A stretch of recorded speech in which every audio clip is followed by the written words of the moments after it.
ದಾಖಲೆ ಬಜೆಟ್ ಮಾಡಿಸಿದಿರಿ, ತಮಗೆ ಅಭಿನಂದನೆಗಳು, ಒಳ್ಳೆಯದಾಗಲಿ. ಬಟ್ ಆದರೂ ಕೂಡ ಬಿಜೆಪಿ ಹೇಳ್ತಾ ಇದ್ದಾರೆ ಇದು ಸಾಲದ ಬಜೆಟ್, ಇದು ಒಂದು ವರ್ಗದ ಓಲೈಸುವ ಬಜೆಟ್ ಅಂತ ಟೀಕೆ ಮಾಡ್ತಾ ಇದ್ದಾರೆ. ಅವರಿಗೆ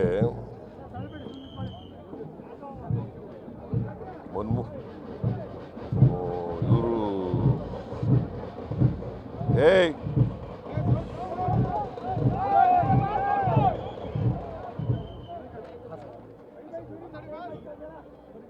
ಮೋದಿ ಎಷ್ಟು ಸಾಲ ಮಾಡಿದ್ದಾರೆ ಅಂತ ನೋಡಿದ್ದಾರೆ ಅವರು. ಸಾಲ ಮಾಡಲೇಬೇಕಾದಂಥ ಸಾಲ ಮಾಡದೇನೆ ಅಭಿವೃದ್ಧಿ ಮಾಡೋಕ್ಕಾಗಲ್ಲ ಯಾವುದೇ ರಾಜ್ಯ. ಆದರೆ ಫಿಸ್ಕಲ್ ರೆಸ್ಪಾನ್ಸಿಬಿಲಿಟಿ ಆ್ಯಕ್ಟ್ ಮಾಡ್ಕೊಂಡಿದ್ದೀವಿ ನಾವು. ಅದರ ಮಾನದಂಡಗಳ ಮಿತಿನಲ್ಲಿರಬೇಕು. ಮಾನದಂಡಗಳ ಮಿತಿನಲ್ಲಿರಬೇಕು. ಫಿಸ್ಕಲ್ ರೆಸ್ಪಾನ್ಸಿಬಿಲಿಟಿ ಆ್ಯಕ್ಟ್ ಏನು ಹೇಳ್ತದೆ, ಸಾಲ 25% ಒಳಗಡೆ ಇರಬೇಕು ಅಂತ ಹೇಳಿದೆ. ನಮ್ಮದು ಸಾಲ 24.94 ಇದೆ. 25 ಒಳಗಡೆ ಇದೆಯಾ ಇಲ್ಲ ಜಾಸ್ತಿ ಇದೆಯಾ? ಅವರಿಗೆ ಬಹುಶಃ ಫಿಸ್ಕಲ್ ರೆಸ್ಪಾನ್ಸಿಬಿಲಿಟಿ ಆ್ಯಕ್ಟ್ ಓದ್ಕೊಳ್ಳೋದು ಒಳ್ಳೆಯದು. ಕೇಂದ್ರದ ಸಾಲ ಎಷ್ಟಿದೆ ಗೊತ್ತಾ ನಿಮಗೆ? ಅಶೋಕನಿಗೆ ಗೊತ್ತಾ? 200,18,000 ಕೋಟಿ. 218 ಲಕ್ಷ ಕೋಟಿ. 218 ಲಕ್ಷ ಕೋಟಿ ಸಾಲ ಕೇಂದ್ರ. ಮೋದಿಯವರು ಬಂದ ಮೇಲೆ 10-11 ವರ್ಷಗಳಲ್ಲಿ ಎಷ್ಟು ಮಾಡಿದ್ದಾರೆ ಸಾಲ ಗೊತ್ತಾ? 165 ಲಕ್ಷ ಕೋಟಿ.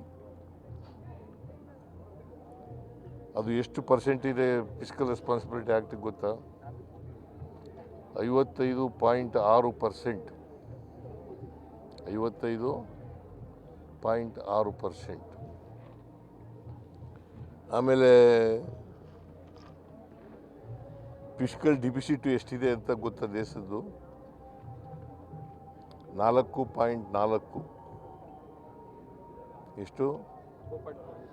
ಎಷ್ಟು ಒಳಗಡೆ ಇರಬೇಕು?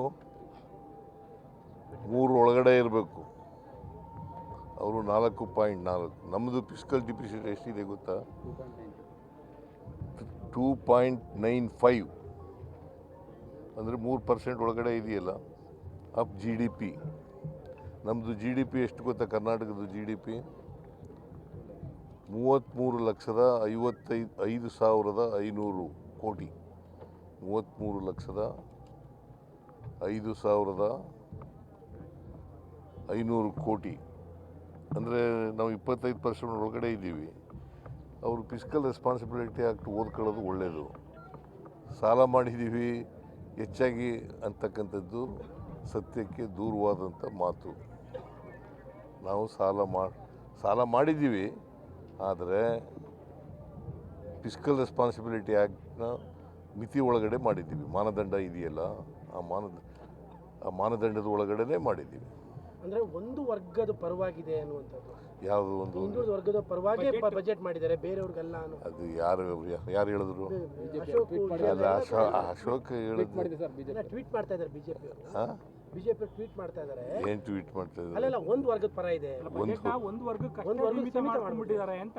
ನಾನು ಸಾಮಾಜಿಕ ನ್ಯಾಯ ಮಾಡ್ತಕ್ಕಂಥ ಕೆಲಸವನ್ನು ಮಾಡಿದ್ದೀವಿ. ಎಲ್ಲ ಜನರನ್ನು ಕೂಡ ಸಮಾನವಾದ ಅವಕಾಶಗಳನ್ನು ಒದಗಿಸ್ಕೊಡ್ತಕ್ಕಂಥ ಕೆಲಸವನ್ನು ಮಾಡಿದ್ದೀವಿ.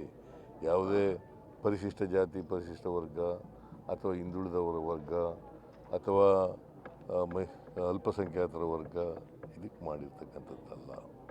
ಬಜೆಟ್ ಅಂತಂದರೆ ಇಡೀ ರಾಜ್ಯದ ಬೆಳವಣಿಗೆಯನ್ನು ನಿರೀಕ್ಷೆ ಮಾಡ್ತಕ್ಕಂಥದ್ದು.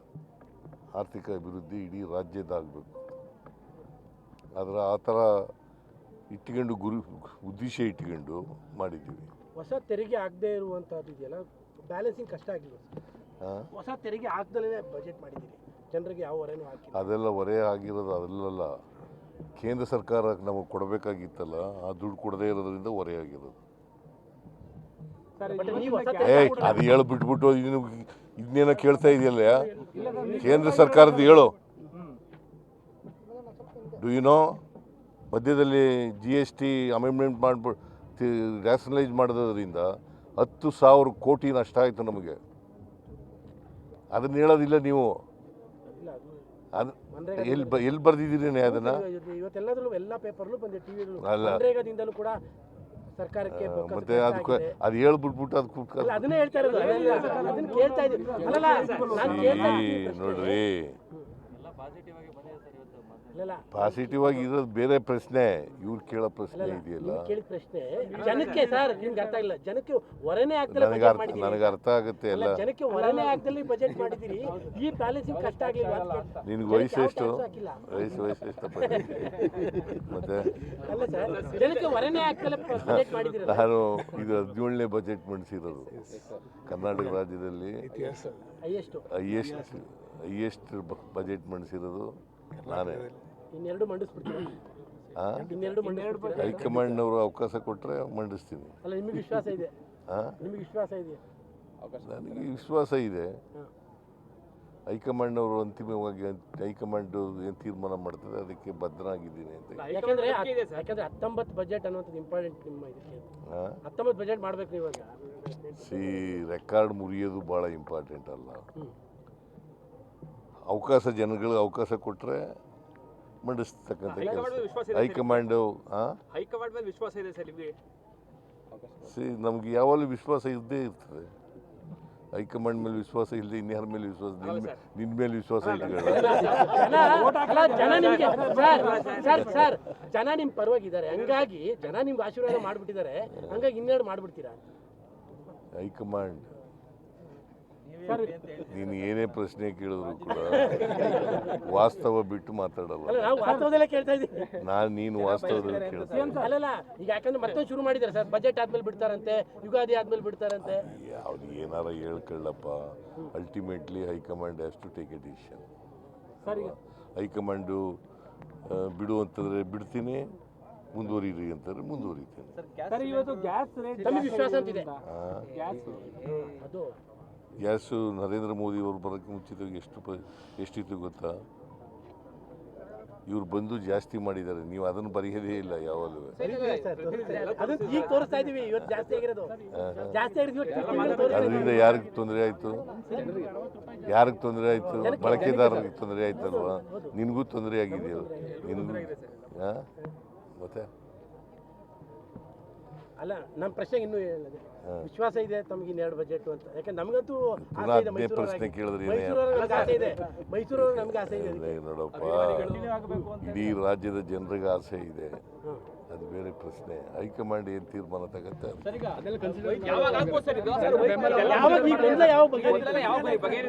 ಹೈಕಮಾಂಡ್